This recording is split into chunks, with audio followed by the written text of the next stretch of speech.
ರಾವಣನೆಂಬ ಚೋರನೆಯ ಬಂಡನಾದ ರಾವಣ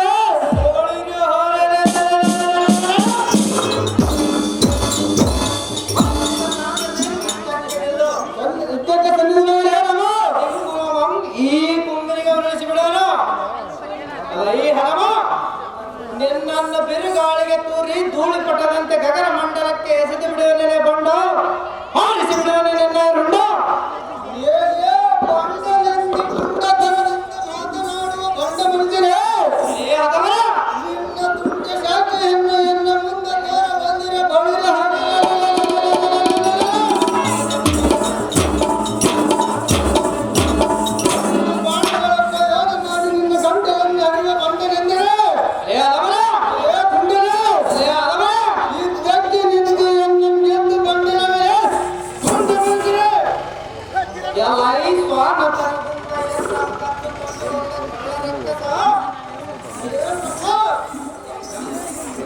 ಎಲ್ಲದ ಕೋಣದಂತೆ ಮೊದಲನಾಗಿ ಒದರಿದರೆ ನಾನೇನು ಬೆದರುವನೆ ಮಾತನಾಡುವನೆ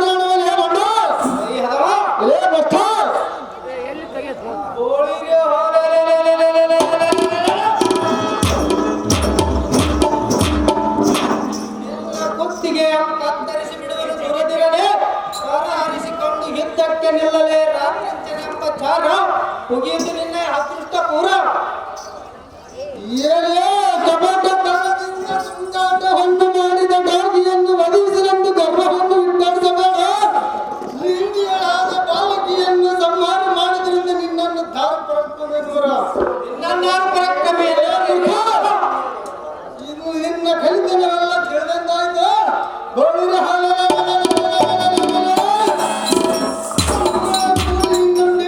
ಕುಂಬನಿಗೆ ಉಳಿಸಿ ಬಿಡುವ ತಾಳು ತಾಳು ಅದಮ ನಿನ್ನ ಪರಾಕ್ರಮೆ ಎಲ್ಲ ಅಳೆದು ಬಿಡುವನು ರಾಮ.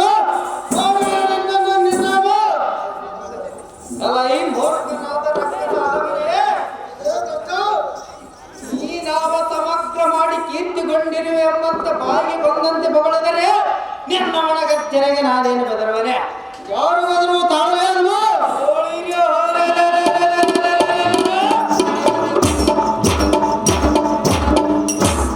ಜಾಗೃತಿಯಿಂದ ಯುದ್ಧಕ್ಕೆ ನಿಲ್ಲಲೇ ಬಂಡ ಆರಿಸಿ ಬಿಡುವನೆ ನಿನ್ನೆ ರುಂಡ.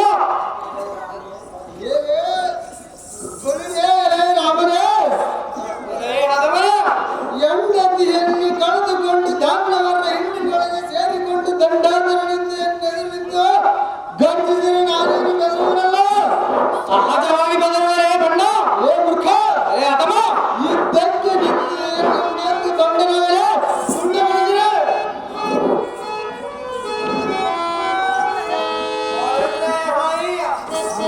ಪಾಪಿ ಆದ ರಕ್ಕಸ ಹತಮನೆ ಬೆಷ್ಟನಾದ ರಾಮನೇ ಅವನಾರೆಂದು ನಿನಗೆ ತಿಳಿದಿಲ್ಲವೇ? ಇದು ಯಾವನಾಗೇನು ಲೇತು ಬಣ್ಣ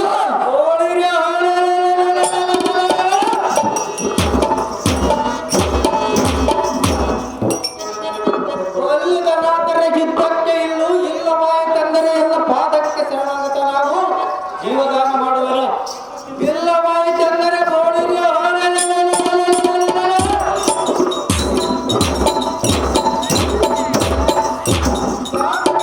ಯುದ್ಧಕ್ಕೆ ನಿಲ್ಲಲೇ ಬಂದು ಆರಿಸಿ ಬಿಡುವುದು ನಿನ್ನೆ ರುಂಡ.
ಅತಿ ಬೇಗ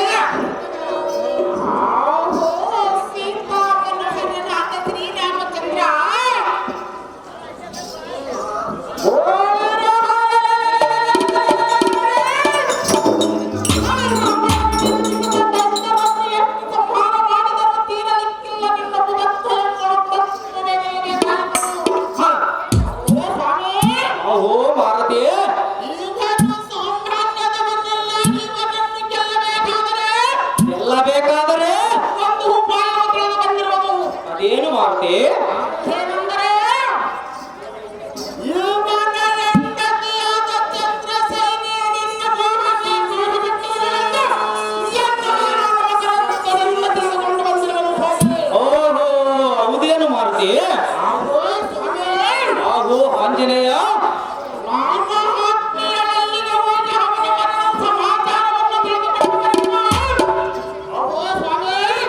ಮಾರುತಿ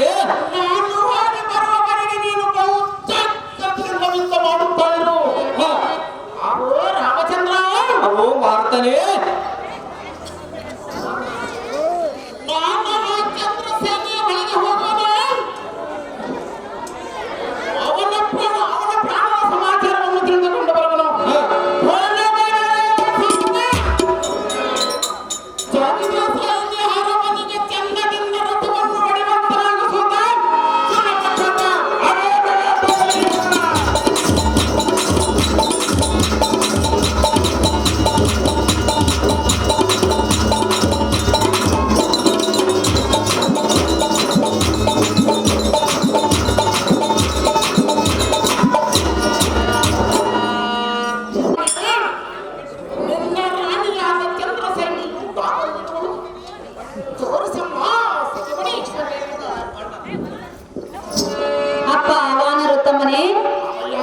ನಮ್ಮ ರಾಣಿಯು ಮಂದಿರದಲ್ಲಿ ಇರುವಳೋ ಇಲ್ಲವೋ ನೋಡಿಕೊಂಡು ಬರಲು ಅಪ್ಪಣೆಯನ್ನು ಕೊಡುವ ವಾನರೋತ್ತಮನೇ ಅತಿ ಬಲಾನ್ವಿತನೇ.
ಅಪ್ಪ ಮಾರುತಿರಾಯ, ನಮ್ಮ ರಾಣಿಯು ಮಂದಿರದಲ್ಲಿ ಇರೋಳು.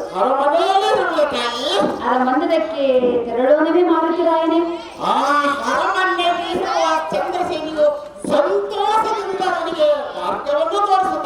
ನಿನ್ನ ಮಾತನೆಂದೇ ಆಗಲಿ ಮಾರುತಿರಾಯ.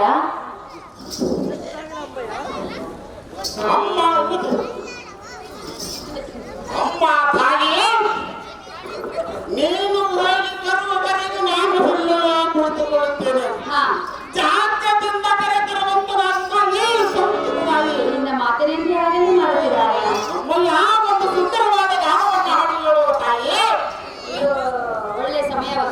ಅಪ್ಪ ಸಾರಥಿ, ಅಮ್ಮಯ್ಯ, ಆದಷ್ಟು ಬೇಗನೆ ನಮ್ಮ ಮಹಾರಾಣಿಯಾದ ಚಂದ್ರಸೇನೆಯನ್ನು ಬರಮಾಡ ಸಾರಥಿ. ಹೋಗು ನೀ ಜಾಗೃತಿ. ಅದೇ ಪ್ರಕಾರವಾಗಲಿ ತಾಯಿ.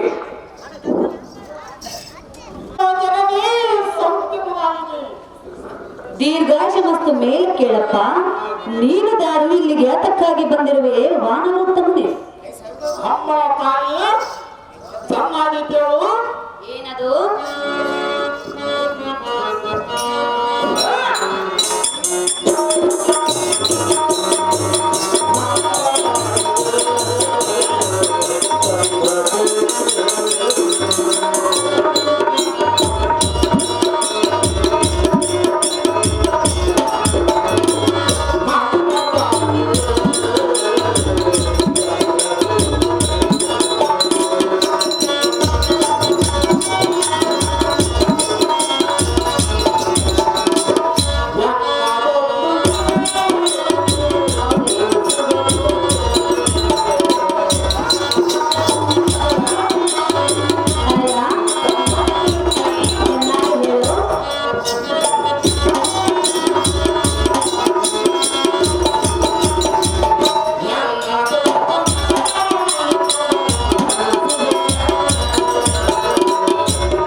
ಮಾರುತಿರಾಯನೇ, ಹೌದು ಮಾತೆ.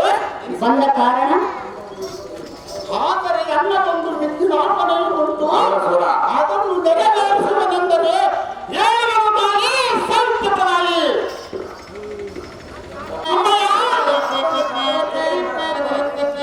ನಾವು ನೀನು ಬಂದ ಸಂಗತಿ ನನಗೆ ಅರ್ಥವಾಗಬೇಕಲ್ಲವೇ? ಮಾರುತಿ,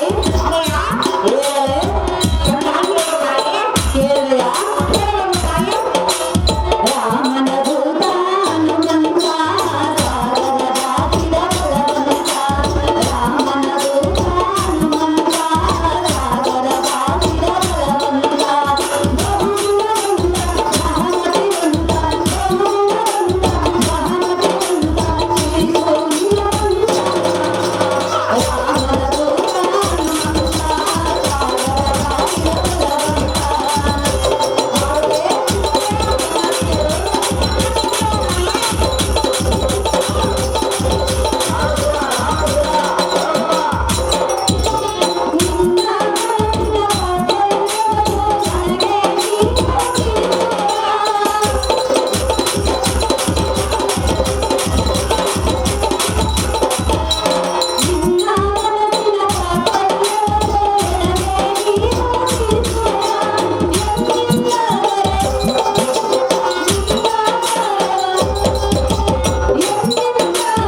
ಮಾರುತಿ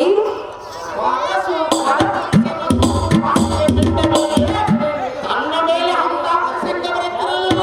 ಹೌದೇ ಅಮ್ಮಯ್ಯ ತನಯ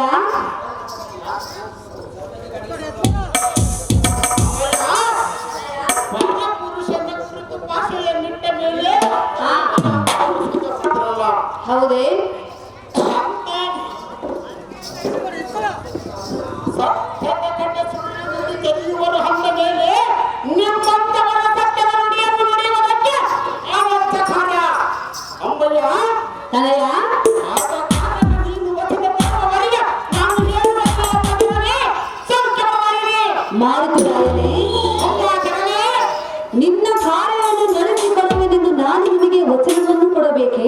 ಹೌದು ತಾಯಿ, ವಚನ ಕೊಟ್ಟಾಗ ನಂತರ ತಿಳಿಸುವೆಯಾ? ಹೌದು ತಾಯಿ. ಮಾರುತಿ ಮಾರುತಿರಾಯ ಅಂಬಯ್ಯ ಕೊಡುಗೆನು ವಚನವ ತಿಳಿಸೋ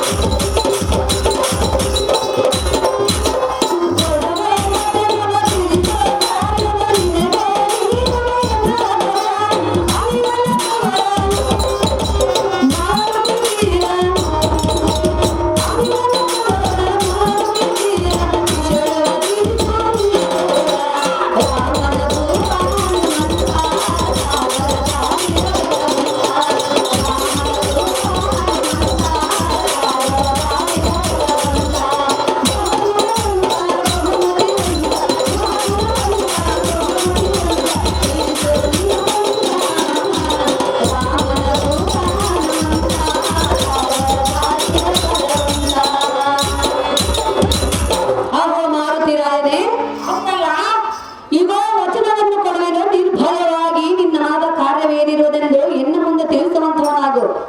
ಎನ್ನಿಂದಾದರೆ ಆ ಕಾರ್ಯವನ್ನು ನಾನು ಖಚಿತವಾಗಿ ನಡೆಸಿಕೊಡುವೆನು. ಮಾರುತಿ ವಿಷಯವನ್ನು ತಿಳಿಸು ನೀನು ಪೂರ್ತಿ. ಅಮ್ಮ ಜನನೇ, ತನಯ ನಮ್ಮ ಒಡೆಯನಾದ ಶ್ರೀರಾಮಚಂದ್ರನಿಗೂ ನಿನ್ನ ಗಂಡನಾದ ಹರಿಯಾಮನಿಗೂ ಆಘೋರವಾದ ವ್ಯತ್ಯಾಸಾಗಿ ಎನ್ನ ಒಡೆಯನಾದ ಶ್ರೀರಾಮಚಂದ್ರನಿಗೆ ಸುತ್ತರವನ್ನು. ಹೌದೇ ಅಮ್ಮಯ್ಯ ಆದ ಕಾರಣ ನಿನ್ನ ಪತಿಯ ಮರಣವು ಯಾವ ರೀತಿ ಇರುವುದು ಹನುಮಾನನಿಗೆ ಹೇಳುವಾಗೆ ಸಂತೋಷವಾಗಿ. ಎಲ್ಲೋ ಮಾರುತಿರಾಯನೇ ಅಮ್ಮಯ್ಯ ಎಂತ ಮಾತನ್ನು ಹೇಳ್ತೇವೆ ನೀನು? ಎಂತ ಮಾತನ್ನು ಹೇಳಿದೆನು ತಾಯಿ. ನನ್ನ ಬಳಿಗೆ ಬಂದು ನನ್ನ ಎದುರಲ್ಲಿ ನಿಂತು ನನ್ನ ಪತಿಯ ಮರಣದ ಸುದ್ದಿಯನ್ನು ಕೇಳುತ್ತಿರುವೆಯಾ? ಅಮ್ಮಯ್ಯ ತನಯ ಶ್ರೀರಾಮಚಂದ್ರನು ಈ ಜಗದೀಕ ಒಡೆಯನು ತಾಯಿ. ಆಗಿರಬಹುದು. ನನಗೆ ಒಡೆಯನು ನನ್ನ ಪತಿಯಲ್ಲವೇ? ಯಾವುದಾದರೂ ಹೆಣ್ಣು ತನ್ನ ಪತಿಯ ಮರಣವನ್ನು ಬಯಸುತ್ತಾಳೆ. ಅದೇ ಅಮ್ಮಯ್ಯ, ಶ್ರೀರಾಮನ ಚಂದ್ರ ಎಂದರೆ ಏನೆಂದು ತಿಳಿದಿರುವೆ? ನನ್ನ ಪತಿ ನನಗೆ ದೊಡ್ಡವನು. ನಿನಗೆ ಪತಿಯು ನಿನಗೆ ಒಡೆಯನು, ನಿನಗೆ ಶ್ರೀರಾಮಚಂದ್ರನೇ ಒಡೆಯನು. ಅಮ್ಮಯ್ಯ ಅದನ್ನು ತೆಗೆದುಕೊಂಡು ನಾನೇನು ಮಾಡಲಿ? ನಿನಗೆ ಯಾರಾದರೂ ಒಡೆಯನಾಗಲಿ? ನಿನ್ನ ಪತಿಯ ಮರಣವು ಯಾವ ರೀತಿ ಇರುವುದು ಹೇಳು ತಾಯಿ. ಎಂತ ಮಾತನ್ನು ಆಡಿದನು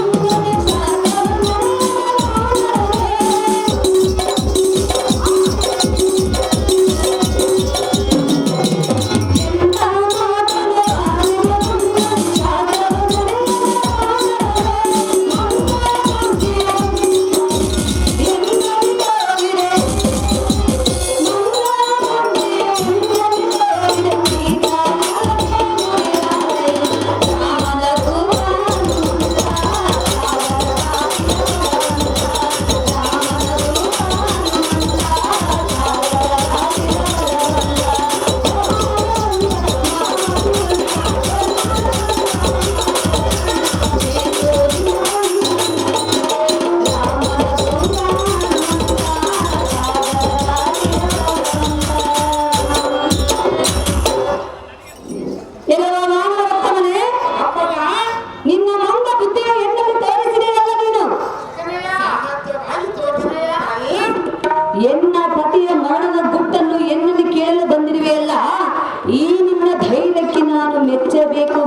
ಮಾರುತಿ ಆದರೆ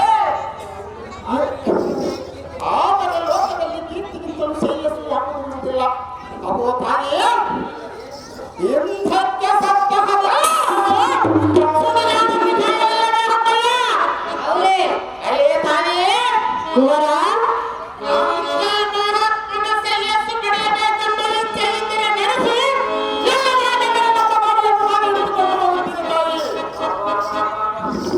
ಮಾರುತಿರಾಯ,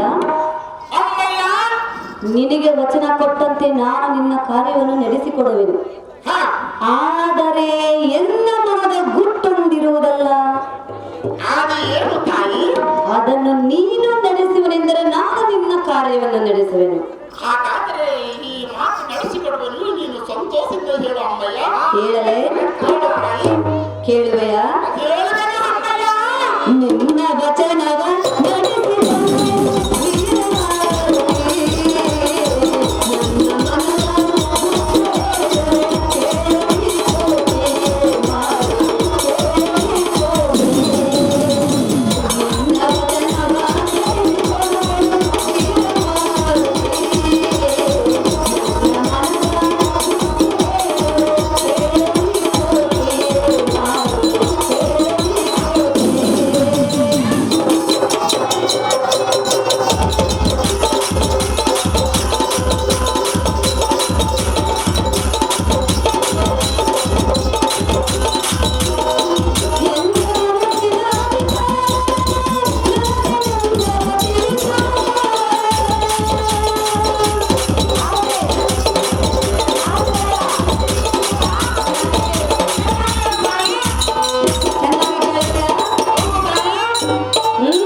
ನಿನ್ನ ವಚನವನ್ನು ನಾನು ನಡೆಸಿಕೊಡುವೆನು.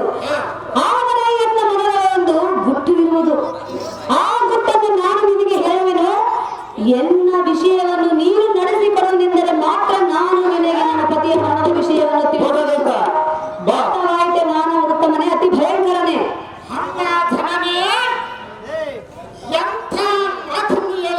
ಇದ್ದ ಮಾತನ್ನೇ ಹೇಳಿದೆ. ಲೋಕದಲ್ಲಿ ಒಬ್ಬರಿಗೊಬ್ಬರು ಸಹಾಯವಾಗಲೇಬೇಕು. ಕೊಟ್ಟಿರುವೆ ಅಮ್ಮಯ್ಯ, ಮೀರಬಾರದು, ಮರೆಯಬಾರದು. ಈ ಕಾರ್ಯವನ್ನು ನಡೆಸಿಕೊಡುವುದು ತಾಯಿ. ಮಾರುತಿ ರಾಯನೇ, ವಚನ ಕೊಟ್ಟಿರುವೆ.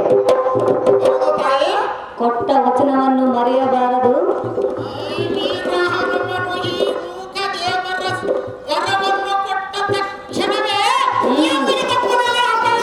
ತಪ್ಪುವುದಿಲ್ಲವೇ? ಆದರೆ ಎನ್ನ ಮನದ ಗುಟ್ಟು ಏನೆಂದು ಹೇಳಲೇ? ಅದೇನು ತಾಯಿ? ನೋಡು. ಹೇಳಲೇ? ಎನ್ನ ನೀರ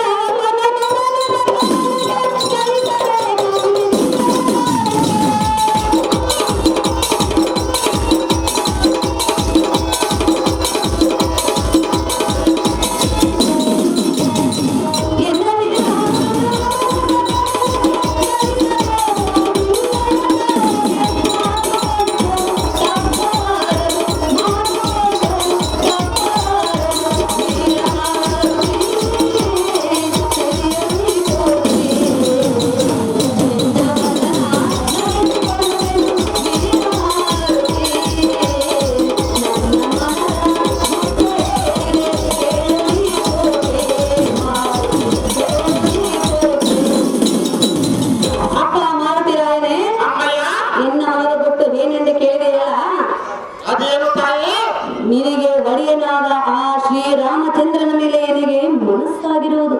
ಹೌದು ತಾಯಿ. ಆದ್ದರಿಂದ ಮರಣದ ಕದನಕ್ಕೆ ನಿನ್ನ ಪ್ರಭುವನ್ನು ಎನ್ನೊಂದಿಗೆ ಕಳಿಸಿಕೊಟ್ಟರೆ ಮಾತ್ರ ನಾನು ನನ್ನ ಪತಿಯ ಮರಣದ ಗುಟ್ಟನ್ನು ನಿನಗೆ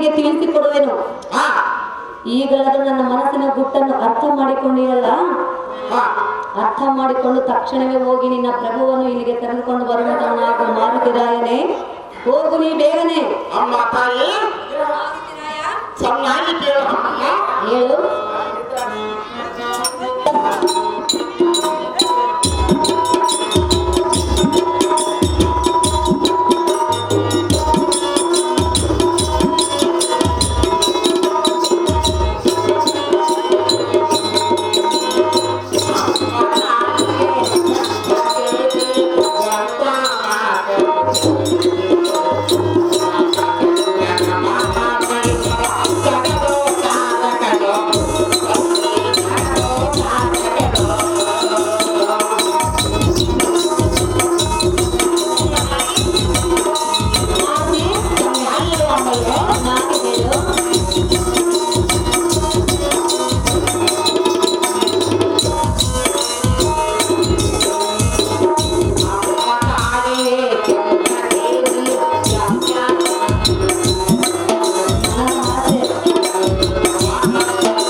ಪರಮೇಶಣ್ಣ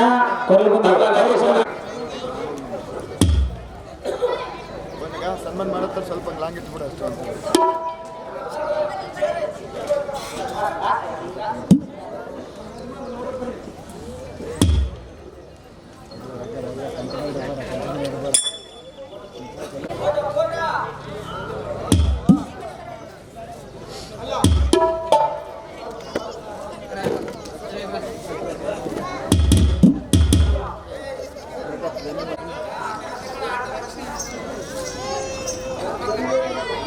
ನೋಡಿ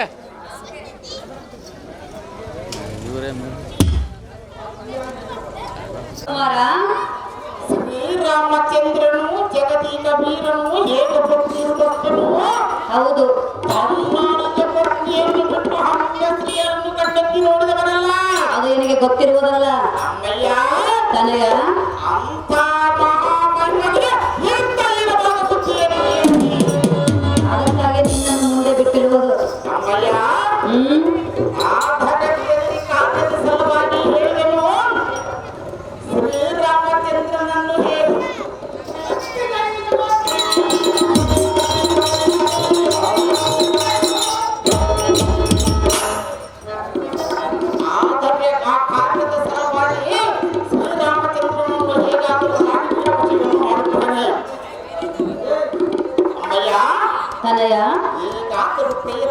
ಕೊಟ್ಟು ನಿನಗೆ ವಶೆಯಾಗುವಂತೆ ಮಾಡುತ್ತೇನೆ.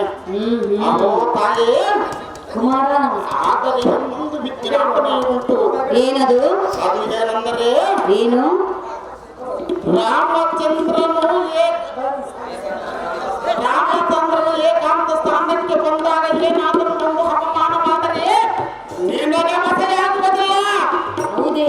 ಹೌದೇ ತಾಯಿ ಕುಮಾರ, ಇದರಂತೆ ಯಾವ ಅಪಮಾನ ಮಾಡುವುದಿಲ್ಲವೆಂದು ಭಾಷೆಯನ್ನಿಟ್ಟರೆ ನಿನ್ನ ಕಾರ್ಯ ಶೀಘ್ರದಿಂದ ಹಂಚಿಕೊಳ್ಳುತ್ತೇವೆ ತಾಯಿ. ಸೌಖ್ಯದ ತಾಯಿ. ಕುಮಾರ, ಅಮ್ಮಯ್ಯ, ನೀನು ಹೇಳಿದಾಗೆ ನಾನು ನಡೆದುಕೊಳ್ಳುವೆನು. ಈಗ ನಾನು ಹೇಳುವೆನು, ಚಿತ್ತ ಬಿಟ್ಟು ಕೇಳು. ಅದೇನು ಚೆನ್ನಾಗಿ ಹೇಳು ತಾಯಿ. ತನಯ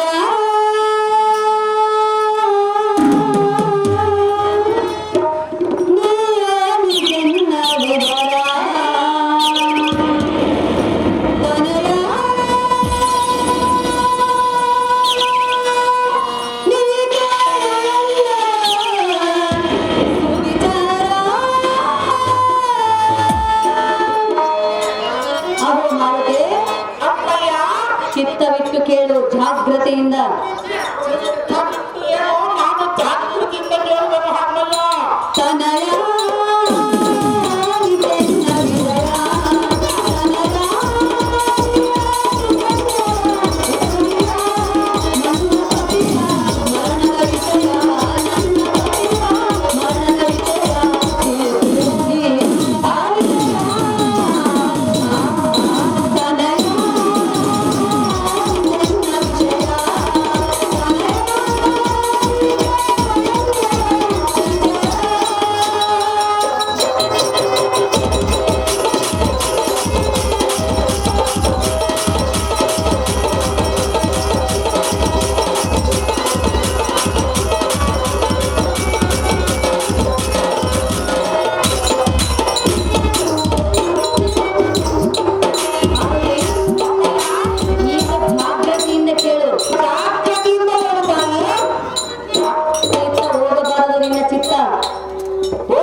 ಅಪ್ಪ ಮಾರುತಿ ರಾಯನೇ, ಅಮ್ಮಯ್ಯ ಚಂದ್ರಸೇನಿ. ಗಂಗಾ ಸರೋವರದ ಹತ್ತಿರ ಒಂದು ಕಳಸ ಉಂಟು. ಆ ಕೊಳದ ಮಧ್ಯದಲ್ಲಿ ಸಹಸ್ರ ಹುಳುಗಳು ಗುಂಗುಳು ಕಾಲುಂಟು. ಹೌದಾ ತಾಯಿ? ಅಲ್ಲಿಗೆ ಮಾನವರೇ ಆಗಲಿ ದೇವತರೇ ಆಗಲಿ ರಕ್ಷಸರಾಗಲಿ ಹೋದರೂ ಸಹ ತಿರುಗಿ ಬರಲಾರರು. ಹೌದೇ ತಾಯಿ? ಮಾರುತಿ, ಅಮ್ಮಯ್ಯ, ಆದ್ದರಿಂದ ಆ ಹುಳುಗಳನ್ನು ನೀನು ವಶ ಮಾಡಿಕೊಂಡರೆ ಎನ್ನ ಪತಿಯು ಮರಣ ಹೊಂದುವನು. ಹೌದೇ ಅಮ್ಮಯ್ಯ? ಮಾರುತಿ, ಅಮ್ಮಯ್ಯ, ಈಗ ತಿಳಿತಿ ನಿನಗೆ ನನ್ನ ಪತಿಯ ಮರಣದ ಸಂಗತಿ. ಅಮ್ಮ ಜನನೇ, ಜಾಗೃತಿಯಿಂದ ಹೋಗಿ ಆ ಕಳಸವನ್ನು ಪಾಳಿಗೂಳಿಯನ್ನಾಗಿ ಮಾಡಿ ನಿನ್ನ ಪತ್ನಿ ಹಂತಕನ ಸ್ಥಾನಕ್ಕೆ ಕಳಿಸುವನು. ಅಮ್ಮಯ್ಯ, ತನಯ, ಆಮೇಲೆ ಶ್ರೀರಾಮಚಂದ್ರನನ್ನು ಕೊಲಿಸುವ ತಾಯಿ. ಅಹೋ ತಾಯಿ, ಕುವರ, ಆದರೆ ನಿನ್ನ ಪತಿಯ ಮರಣ ಪಥಾಂತರದಿಂದ ಏನು ಮಾಡಿ ನೀನಿನ್ನು ಜಾಗೃತಿಯಿಂದ ಹೋಗಿ ರಾಮನನ್ನು ಕರೆದುಕೊಂಡು ಬಾ. ಆದರೆ ಎನ್ನ ವಿಷಯವನ್ನು ಮಾತ್ರ ಮರೆಯಬೇಡ. ಅಮ್ಮಯ್ಯ, ಈ ವೀರ ಹನುಮನ ಮಾತಿಗೆ ತಪ್ಪುವುದಿಲ್ಲ. ಅಮ್ಮಯ್ಯ, ಮಾರುತಿ ರಾಯನೇ, ಅಮ್ಮ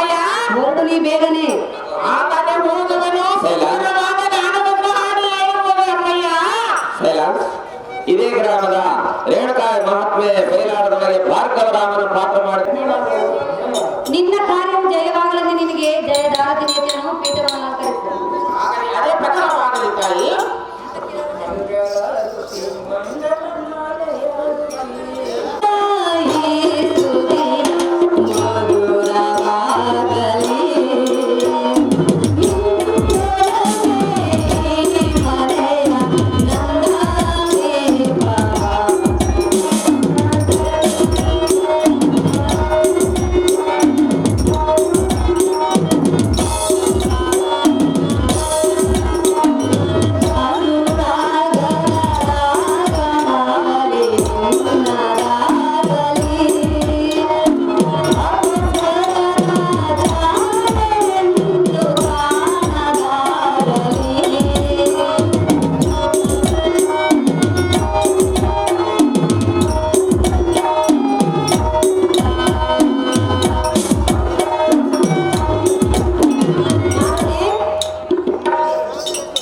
ನಿನ್ನ ಕಾರ್ಯವು ಜಯವಾಗಲೆಂದು ಜಯದಾರತಿನಿ ಎತ್ತಿರುವೆನು. ಇಲ್ಲಿಂದ ನೋಡುತ್ತಮ್ಮನೆ ನಿಜವಾಗಿ ಹೇಳುವೆಯ ತಾಯಿ? ಸತ್ಯವಾಗಿ ಹೇಳುವೆನು. ನಿನಗೆ ಶುಭವಾಗಲಿ.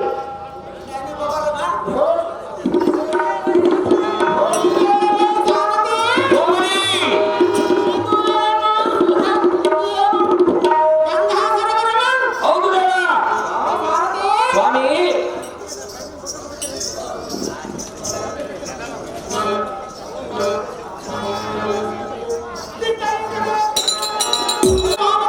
ಹೇವಾ ಹೌದಲ್ಲ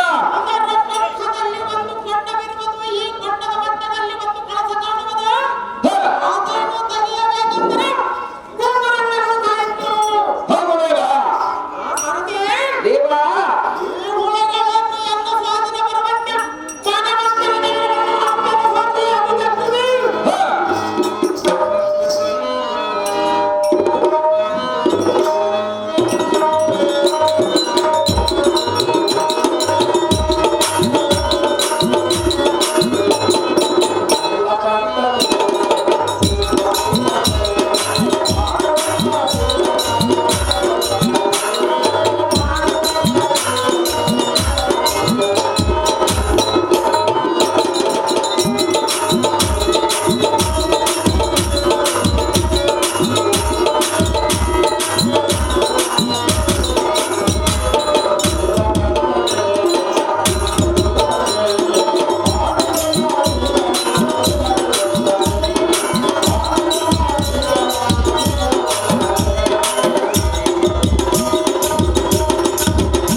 ಅಘೋರವಾದ ರಕ್ಕಸನು ತನ್ನಷ್ಟಕ್ಕೆ ತಾನೇ ಗೋ ಎಂದಬ್ಬರಿಸಿ ಭೂಮಿಗೆ ಬಿದ್ದು ದುಪ್ಪರ ಮರಣವನ್ನು ಇದರ ಮರ್ಮವೇ ತಿಳಿಯದಂತಾಗಿದೆ.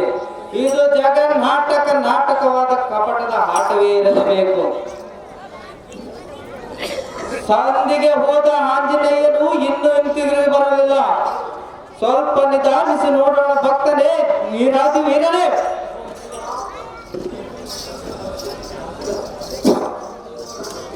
ಆಹೋ ದೇವ, ನಾನು ಕನ್ನೆನೋ ಕನ್ನೆನಾಗಲು ನಿನ್ನ ಪಾದಪದ್ಮಗಳಲ್ಲಿ ಯೋಚಿಸಿದನು.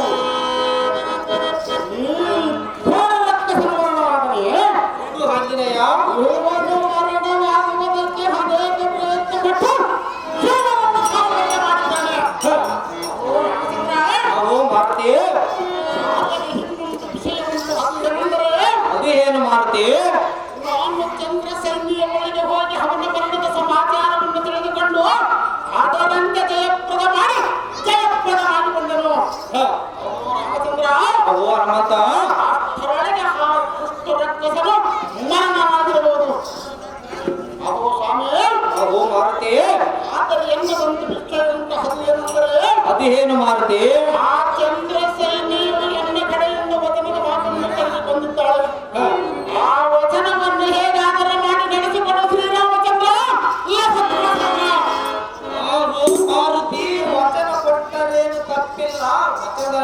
ವಚನದಲ್ಲೇನಾದರೂ ಬರುವನ್ನು ಬಿಟ್ಟರೆ ಒಳ್ಳೆಯದರು.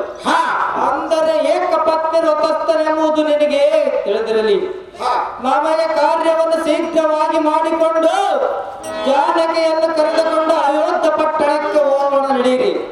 ಅವು ಮಾರುತಿ, ಸ್ವಲ್ಪ ನಿಧಾನಿಸು. ಅದು ಇಬ್ಬರು ಸ್ತ್ರೀಯರು ಬರುವಂತೆ ಕಾಣುತ್ತಿರುವುದು. ನೀನು ಸ್ವಲ್ಪ ನಿಧಾನಿಸು ಭಕ್ತ.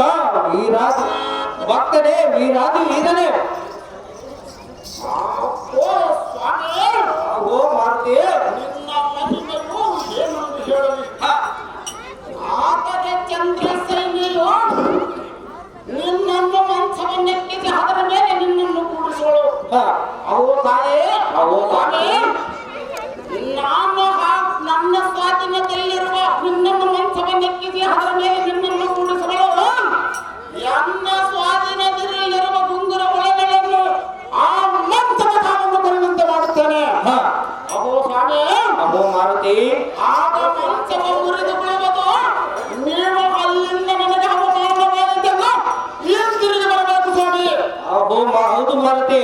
ಅಹೋ ಸ್ವಾಮಿ, ಅವು ಆಂಜನೇಯ, ಎಷ್ಟು ಚಮತ್ಕಾರವನ್ನು ಮಾಡಿದಿರುವುದೇನೋ ದೇವಪ್ರಭಾವ.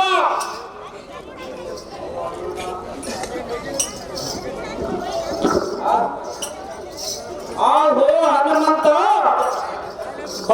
ಇದನ್ನು ಅನುವಲಿಸಲೇಬೇಕು.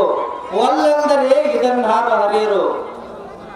ಆದರೆ ಕಾರ್ಯವನ್ನು ಶೀಘ್ರವಾಗಿ ಮಾಡಿಕೊಂಡು ಅಯೋಧ್ಯ ಪಟ್ಟಣಕ್ಕೆ ಹೋಗೋಣ, ನಡಿ ಮಾರುತಿ. ಓಡಿಸಿ ಜಯವೇರಿಯರ ಜಾಗ್ರತೆ. ಸೀತಾ ಮಾತಾ,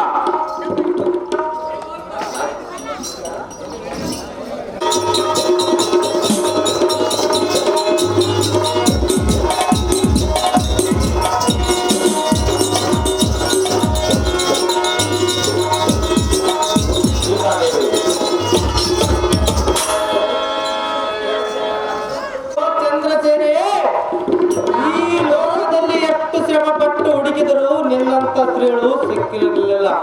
ಇರಲಿ, ನಿನ್ನ ಹಸ್ತದಿಂದ ಪನ್ನಿಯನ್ನು ತೆಗೆದುಕೊಂಡು ಬಾ, ಸೇವಿಸೋಣ.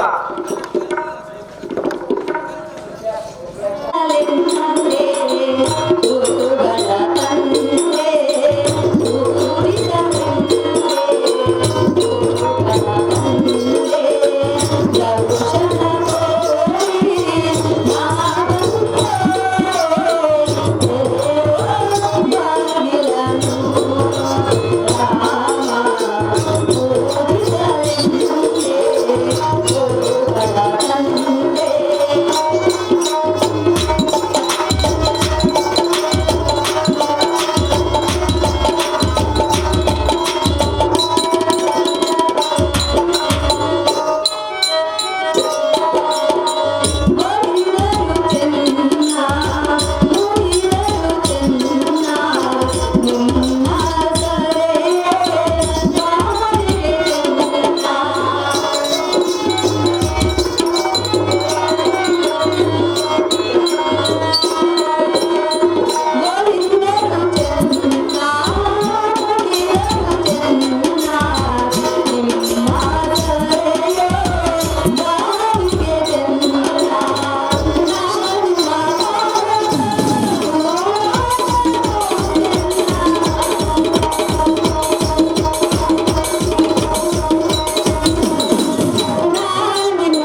ಪನ್ನೀರು ತರತರವಾದ ಪುಷ್ಪಗಳು ಗಂಧವನ್ನು ತಂದಿರುವೆನು. ಸ್ವೀಕರಿಸು, ಈ ಮಣಿಪೀಠದ ಮೇಲೆ ಅಲಂಕರಿಸು ಸ್ವಾಮಿ ಸಜ್ಜನ.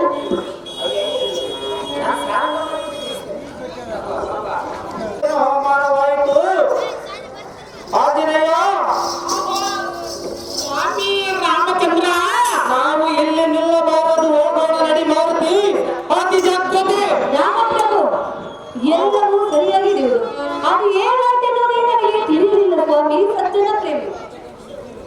ಪ್ರಶ್ನೆ ಇಂಥ ಅವಮಾನವನ್ನು ಮಾಡಲಿಕ್ಕೆಂದು ನಮ್ಮನ್ನು ಇಲ್ಲಿಗೆ ಕರೆಸಿದೆಯಾ? ಇವಳ ಮುಖವನ್ನು ನೋಡಬಾರದು, ನಾವು ಇಲ್ಲಿ ನಿಲ್ಲಬಾರದು, ಹೋಗೋಣ ನಡಿ ಮಾರುತಿ. ಒಳಿಸಿದ್ದೇವೆ ಓ ಹಾಗೆ ಹಾಗೂ ಚಂದ್ರಸೇನೆ, ನೀನು ನನ್ನ ಆಸೆಯನ್ನು ಪೂರೈಸದೆ ಹೋದರೆ ನಾನು ನಿನಗೆ ಶಾಪವನ್ನು ಕೊಡಬೇಕಾಗುತ್ತದೆ. ಜಾಗ್ರತೆ ಇರಲಿ. ಆಹೋ ಚಂದ್ರಸೇನೆಯೇ, ಆಂಜನೇಯನಿಗೆ ಕೊಟ್ಟ ಭಾಷೆಯು ನೆನಪಿಗೆ ತಂದುಕೋ. ನಿನ್ನ ಪುನರ್ವಿವಾಹ ಹೇಗೆಂದರೆ, ನೀನು ದ್ವಾಪರ ಯುಗದಲ್ಲಿ ಸತ್ರಾರ್ಚಿತನ ಸತಿಯಾಗಿ ಸತ್ಯಭಾಮ ಎಂದು ನಾಮಕರಣ ಮಾಡುವರು. ನಾನು ಅದೇ ದ್ವಾಪರ ಯುಗದಲ್ಲಿ ವಾಸುದೇವ ದೇವಕಿಯ ಮಗನಾಗಿ ಕೃಷ್ಣಾವತಾರವೆತ್ತಿ ನಿನ್ನನ್ನು ಪ್ರಾಣಸಂಗ್ರಹ ಮಾಡಿಕೊಳ್ಳುತ್ತೇನೆ. ಈ ಸ್ವರ್ಗದ ಸುಖ ಇಷ್ಟೇ ಎಂದು ತಿಳಿ ಚಂದ್ರಸೇನೆ, ಇಷ್ಟೇ ಹೋದರೆ ನಿನ್ನಿಚ್ಛೆಯಂತೆ ಆಗಲಿ ರಾಮಪ್ರಭು. ಆಹೋ ಆಂಜನೇಯ, ಆಹೋ ಶ್ರೀರಾಮಚಂದ್ರ, ಎನ್ನು ತಡಬೇಟಕ್ಕೆ ಆ ದಶಕಂಠನಲ್ಲಿರುವ ರಥವನ್ನು ನೋಡಿ ಮಾರುತಿ. ಒಲಿಸಿದ್ದೇವೆ ಜಾಗ್ರತೆ.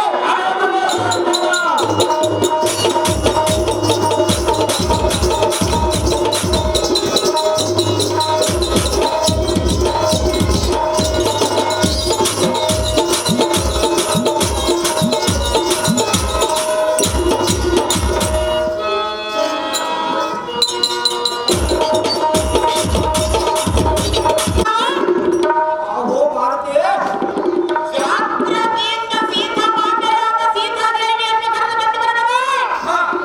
ಅಪ್ಪಣೆಯನ್ನು ಕೊಡು ಶ್ರೀರಾಮ, ರಘುರಾಮ. ಇನ್ನೆಷ್ಟದಂತಾಗಲಿ ಮಾರುತಿ.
ಎನಗೋಸ್ಕರವಾಗಿ ನೀವರ ಮರಣ ಹೊಂದಿದ್ದೀರಾ? ಪಾಪ ಲೋಕ ಹಗಲಿದ್ದೀರಾ? ಅಯ್ಯ, ನಿಮ್ಮನ್ನು ನೆನೆಸಿಕೊಂಡು ದುಃಖಿಸುವುದಕ್ಕೆ ತಕ್ಕ ಸಮಯವಲ್ಲ. ಆ ಕೊಂಡ ರಾಮನ ಕೂಪವಂತ ರಥವನ್ನು ಬಿಡುವಂತರಾದ ಸಾರಥಿ ಹತ್ತಿದಕ್ಕೆ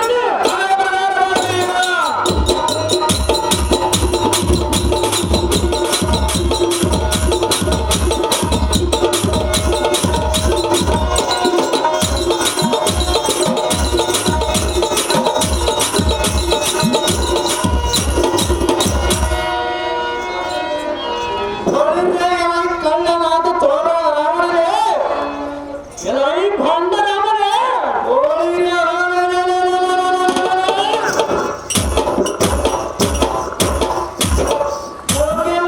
ಕಿಟಲ್ ಕಿಟಲ್ ಚಿಡಲ್ ಚಿಡಲ್ ಎಂಬಂತ ಕಣದಿಕ್ಕ ದತ ದಿಕ್ಕುಗಳನ್ನು ಕಿಡಿಕಗಳನ್ನು ಆವರಿಸಿಕೊಂಡು ಬರುತ್ತಿರುವುದು ರಾವಣ.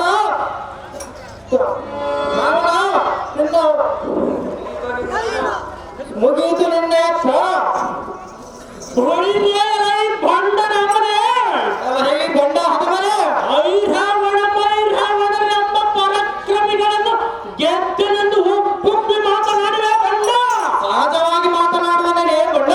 ಈಗ ನಿನ್ನನ್ನು ಯಮಲೋಕಕ್ಕೆ ಕಳಿಸದಿದ್ದರೆ ಗೋಳಿದೆ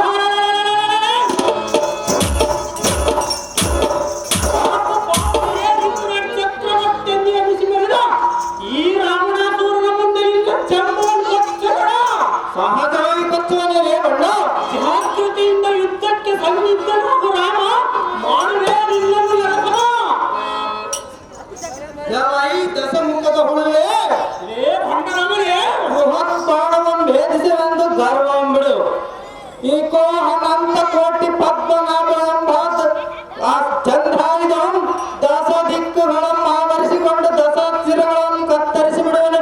ನೋಡಲೇ ರಾವಣನೆಂಬ ಚೋರ, ಮುಗಿಯಿತು ನಿನ್ನ ಅದೃಷ್ಟ ಪೂರ. ಏನೇ ಭ್ರಷ್ಟ, ನನ್ನ ಒಂದು ಸುಳ್ಳು ಅನಿಸು. ಅದೇನು ಚೆನ್ನಾಗಿ ಹೇಳಲಿ ಅವರು